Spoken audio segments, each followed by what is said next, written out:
Assalamualaikum warahmatullahi wabarakatuh. Perkenalkan kita dari kelompok 3. Kita akan membahas pemrograman komputer yaitu khususnya hardware komputer laptop. Di kelompok kami ada 4 anggota, yaitu yang pertama ada saya sendiri Muhammad Shalal Ramadan dengan NIM 1507521038. Kemudian ada Muhammad Wahyu Nugroho Jati dengan NIM 1507521041. Kemudian ada Raka Aziz Kurnia 1507521032 dan juga Taufik Al-Hakim dengan 1507521053. Oke, selanjutnya pengertian hardware akan dibahas oleh Raka Azhari.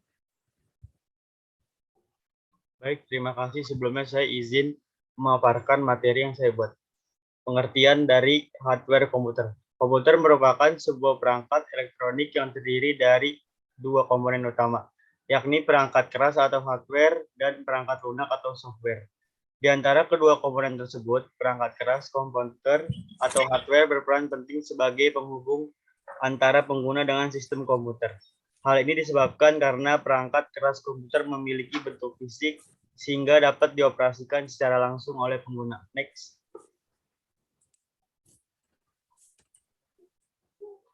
Lantas apa saja perangkat keras komputer dan fungsinya? Perangkat keras komputer terbagi menjadi beberapa bagian yang terdiri dari yang pertama input, yang kedua output, yang ketiga processing device. Next. Perangkat keras input pada komputer. Seperti namanya, hardware input memiliki peran untuk memasukkan perintah dan data ke dalam sebuah sistem komputer. Berikut jenis hardware input. Next. Yang pertama, keyboard. Keyboard merupakan sebuah papan yang memuat beragam tombol huruf, angka, dan simbol. Berdasarkan fungsinya, keyboard digunakan untuk memasukkan data, mengetik, serta menjalankan proses input ke dalam komputer. Next. Yang kedua, mouse. Selain keyboard, mouse adalah sebuah perangkat yang wajib dimiliki oleh perangkat komputer. Mouse digunakan untuk mengendalikan kursor yang terdapat di layar komputer. Mouse dapat digunakan untuk menjalankan sejumlah perintah tertentu, seperti membuka, memilih, dan menutup sebuah program atau aplikasi. Mouse umumnya dilengkapi dengan 3 buah tombol yang terdiri dari tombol kiri, tombol kanan, serta tombol scroll.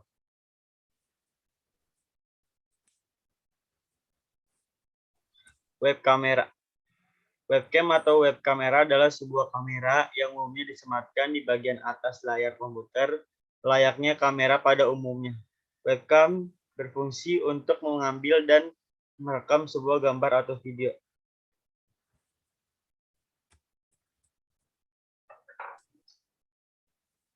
Mikrofon. Alat input yang satu ini sering digunakan untuk memasukkan data dalam bentuk audio atau suara. Mikrofon dibekali dengan kemampuan untuk mengubah suara analog menjadi suara digital.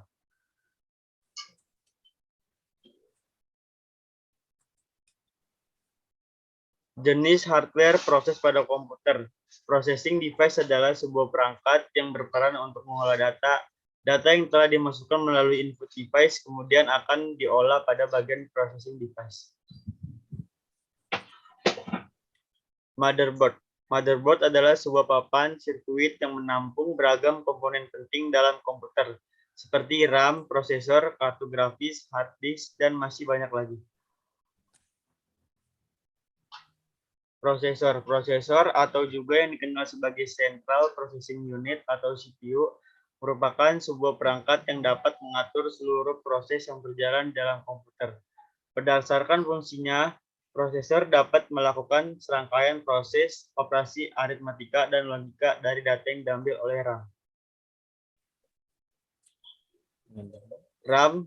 RAM Random Access Memory atau RAM adalah sebuah perangkat memori penyimpanan sementara. RAM digunakan komputer untuk menyimpan dan melanjutkan data yang diterima ke bagian proses dan output. Jenis hardware atau output pada komputer. Setelah melalui processing device, data yang sudah diolah kemudian akan dikeluarkan dan ditampilkan kepada pengguna. Data tersebut dapat berupa gambar, video, serta audio atau suara. Proses ini akan berlangsung di bagian output device dan akan dikeluarkan melalui monitor, printer, headphone, speaker, webcam, and microphone.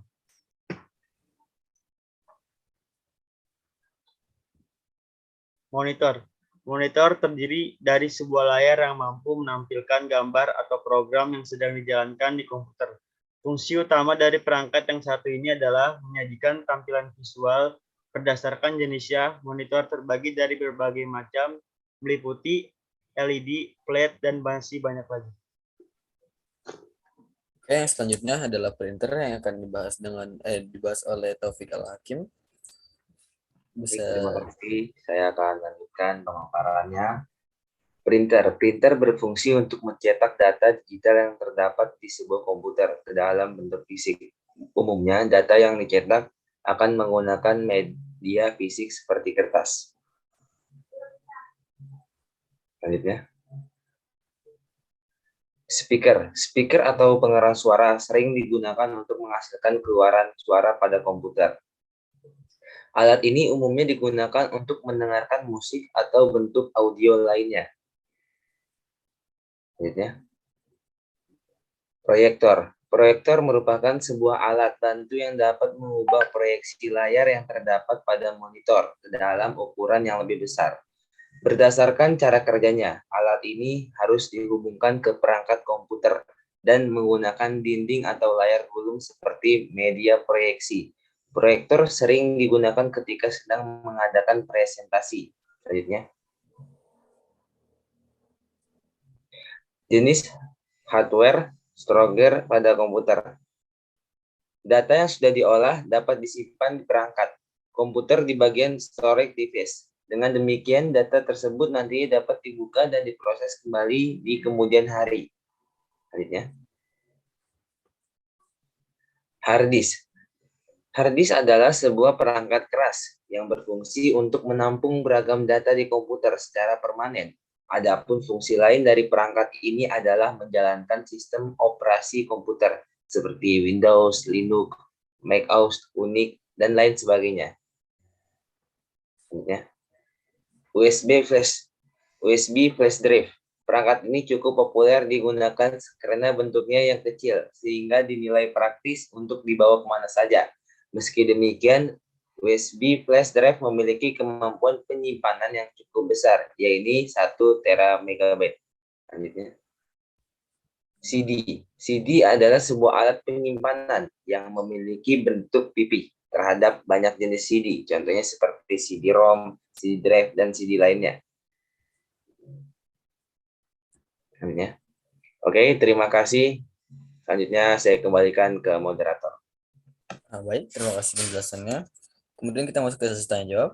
Bagi peserta yang ingin menanya, silahkan. Untuk raise hand terlebih dahulu. Ya, pada Mas Wahyu Nugroho Jati. Kita persilakan pertanyaannya. Izin bertanya, untuk pembahasan komputer kali ini, saya ingin tahu di mana pertama kali komputer itu ditemukan. Terima kasih. Baik, terima kasih pertanyaannya. Ada yang ingin menjawab pertanyaan dari Mas Wahyu? Kami persilakan. Saya persilakan.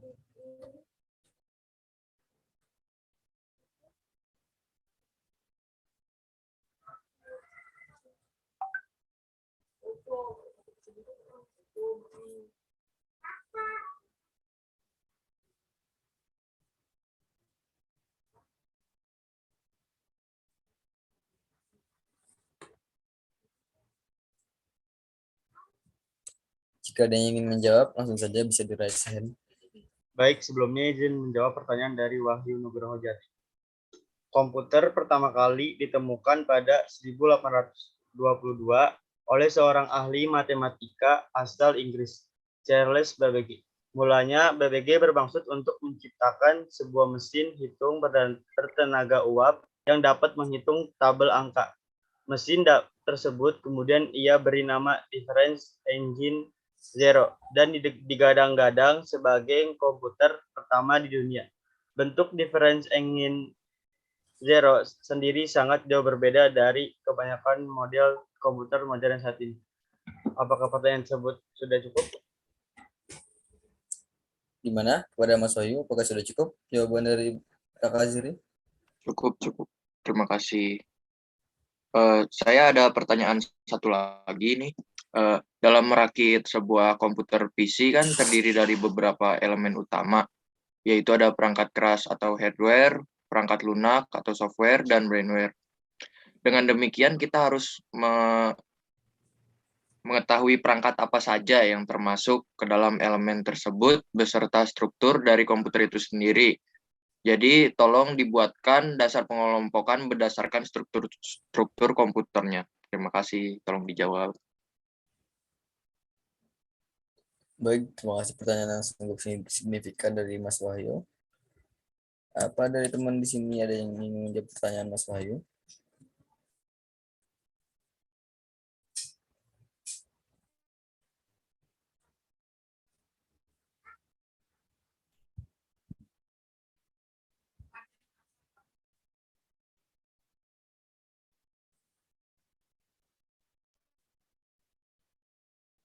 Baik, saya akan menjawab pertanyaan Mas Wahyu.